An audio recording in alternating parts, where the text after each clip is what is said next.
right, so in this example, we are trying to find our extraneous solution to the equation given. It says Leah solves the equation below by first squaring both sides of the equation, and the equation given is 3 plus 2y is equal to the square root of negative y. And it says, what is the extraneous solution that Leah obtains? All right, so let's start by performing her first step and squaring both sides.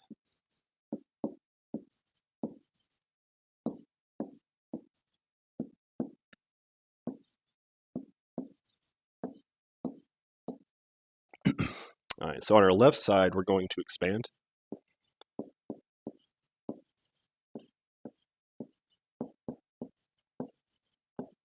And on our right side, our square root cancels with our square, leaving us with just negative y.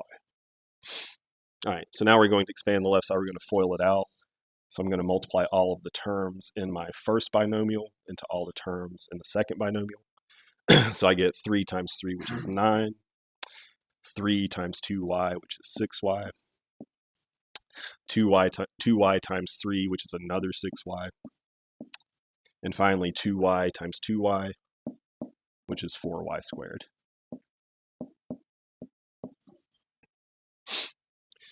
Now from here, I need to go ahead and combine like terms. So I'm going to have 9 plus 12y plus 4y squared equals negative y. And then I need to move all my variables to one side of my equation because I have a quadratic, and I can solve that quadratic by either factoring it or using the quadratic formula.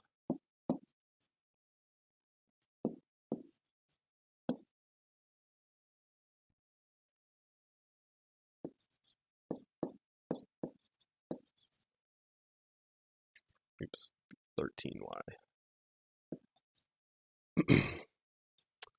plus 4y squared equals 0.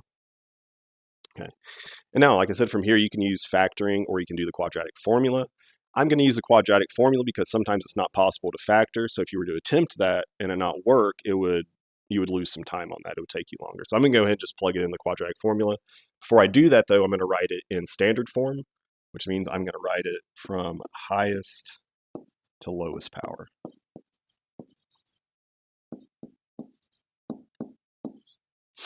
Now my values for A, B, and C respectively are 4, 13,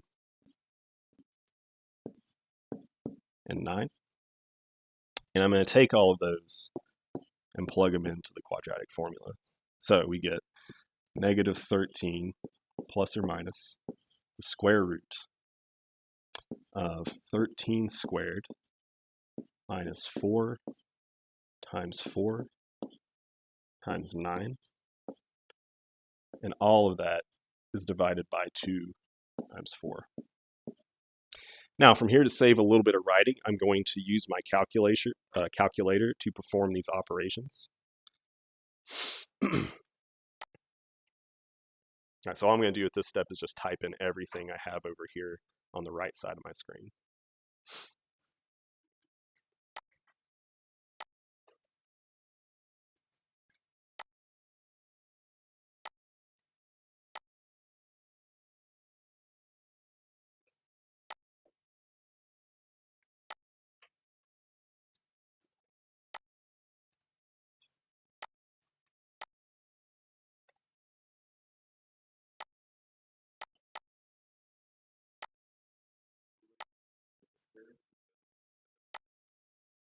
So for the plus case, we get negative 1 as a solution, as a possible solution.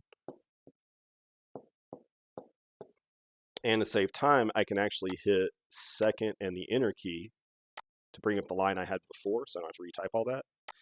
And I can just come here and switch this one piece to be minus to get my second potential solution.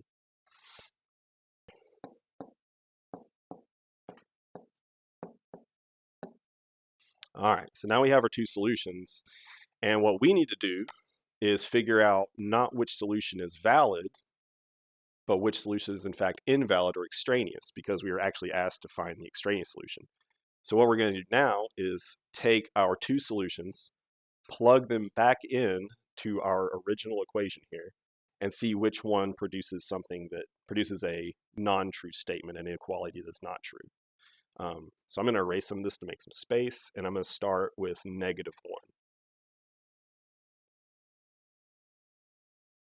So if you plug -1 in, we get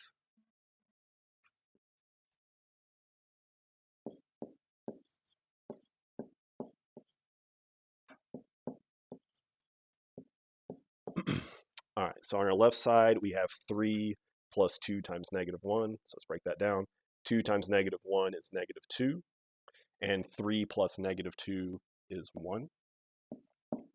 On our right side, we have a double -1, which is positive. So we have the square root of 1, and the square root of 1 is 1. So we get an equality that says 1 equals 1, which means that x equals -1 was in fact a valid solution. Now, again, we're not looking for the valid solution. We're in fact looking for the extraneous solution, which will have to be our only other possibility we have here. But for good measure, let's go ahead and check it. So let's go back and now plug in -2.25 to our original equation.